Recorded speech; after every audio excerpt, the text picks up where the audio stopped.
दोस्तों नमस्कार। दोस्तों, आजाद भारत में आपने ऐसा प्रधानमंत्री कभी देखा नहीं होगा।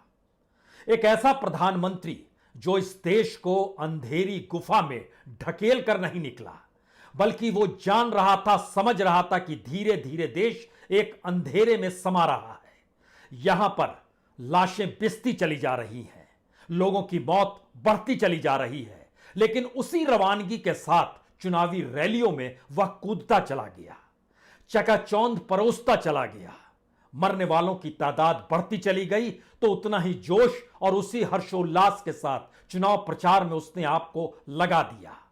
आज शोर थम चुका है, आज हंगामा थम चुका है, आज नारे नहीं है, आज नौटंकी नहीं है। लेकिन इन सारी परिस्थितियों को इस देश ने बीते 1.5 महीने के दौरान जिस तरीके से भोगा है, और अब जब चुनाव परिणाम आए तो क्या यह कोई कह सकता है कि अब तो आंखों पर से पट्टी उतार दीजिए?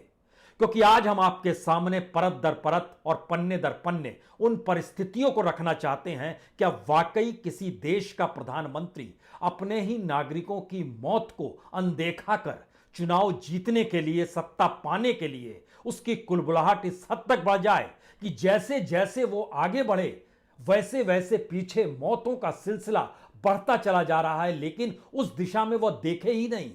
और जब मौत का सिलसिला एक प्रकाष्ठा पे पहुंच जाए, उस दिन वो कहे आज मैं नहीं जाऊंगा बंगाल की गलियों में, मैं यहीं से एलईडी के जरिए अपने संबोधन को करूंगा और 6 जिले की या कहें 6 विधानसभा की सीटों पर लगभग 100 से 200 एलईडी लगा दिए जाएं स्क्रीन, और दिल्ली से बैठकर इस बात का अंदेशा देश के प्रधानमंत्री दें कि हम कोलकाता को आने वाले वक्त में भविष्य का शहर बनाएंगे।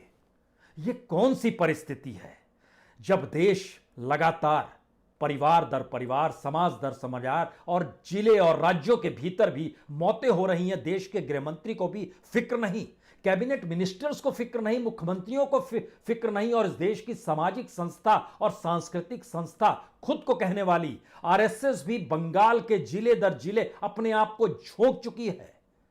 चाहे वो झारखंड हो, चाहे बिहार हो या उड़ीसा हो, 10,000 से ज्यादा लोगों की मौजूदगी, जो बीजेपी के सिंपैथाइजर हैं, उनके कैडर हैं, उनको पूरे बंगाल में बिखरा दिया गया, जिससे एक हंगामा देश में मचता रहे कि बीजेपी जीत रही है, नरेंद्र मोदी जीत रहे हैं, अमित शाह जीत रही हैं, इनकी तिकड़में जीत रही हैं, इनके नारे जीत रहे हैं, इन्हीं का धर्म जीत रहा है। एक ऐसी परिस्थिति में देश को लाकर आजादी के बाद से इस देश के किसी प्रधानमंत्री ने ऐसी स्थिति को ना दिखलाया, ना देखा, ना भोगा, ना फिर इस त्रासदी में लोगों को ढकेला।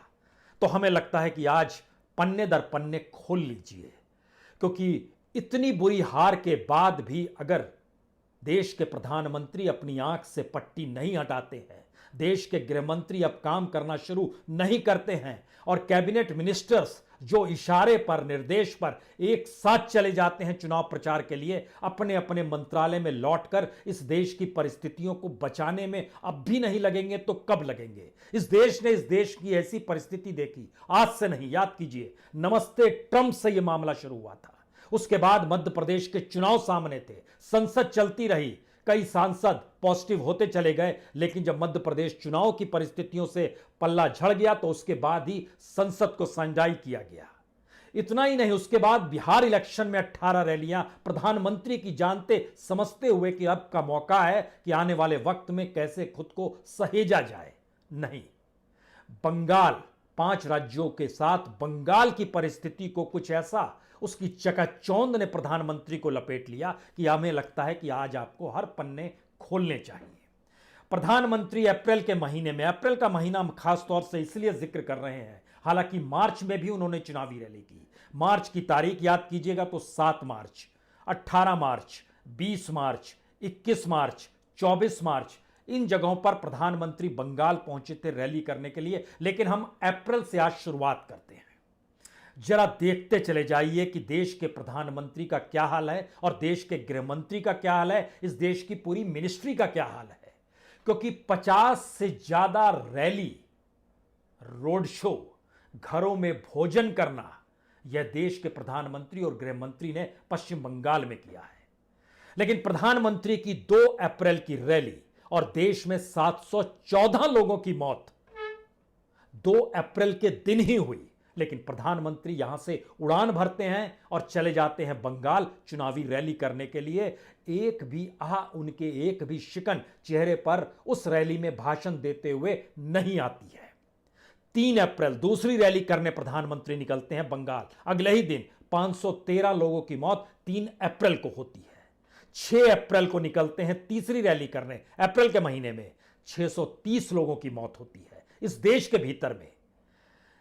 10 अप्रैल को निकलते हैं 839 लोगों की मौत होती है इस देश में कोविड पॉजिटिव होने के बाद उसी बीमारी से प्रभावित होकर। और ऐसा नहीं है कि यह बीमारी भारत में थी, हर कोई जानता है पूरी दुनिया में थी, हर कोई जानता है पूरी दुनिया लड़ाई लड़ रही थी, हर कोई जानता है हर देश का प्रधानमंत्री उससे 2-2 हाथ कर रहा था, अपने इंफ्रास्ट्रक्चर को मजबूत कर रहा था। लेकिन यहां तो चुनावी रैली थी, आंखें बंद थी, कान बंद थे, लेकिन सिर्फ शब्द कहे जा रहे थे, वह भी सत्ता पाने के लिए। और क्या कुछ कहा गया यह भी दोहराने की आज जरूरत नहीं है, क्योंकि उसके बाद 12 अप्रैल को फिर रैली करने निकले और उस दिन 879 लोगों की मौत इस देश में हुई।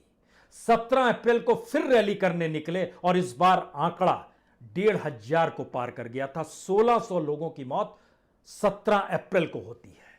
कोई चेतना नहीं, कोई फिक्र नहीं। और ध्यान दीजिए, उसके बाद जब ये तय करते हैं कि हम 23 अप्रैल को नहीं जाएंगे लेकिन वर्चुअल रैली करेंगे, वर्चुअल रैली यानी वहां पर कोलकाता, बीरभूम, मालदा, मुर्शिदाबाद, पश्चिमी वर्धमान का इलाका, इन जगहों पर 200 जगह पर एलईडी स्क्रीन लगा दी जाती है जिसमें प्रधानमंत्री पीएमओ से बैठकर या फिर अपने निवास से बैठकर भाषण दे और वहां के लोग सुने कि सत्ता चाहिए हमें और हम कोलकाता को भविष्य का शहर बनाएंगे। सनराइज समाचार को सब्सक्राइब करें और बेल आइकन को ऑल पे सेट करें ताकि आप हमारी आने वाली वीडियो का नोटिफिकेशन सबसे पहले पा सकें।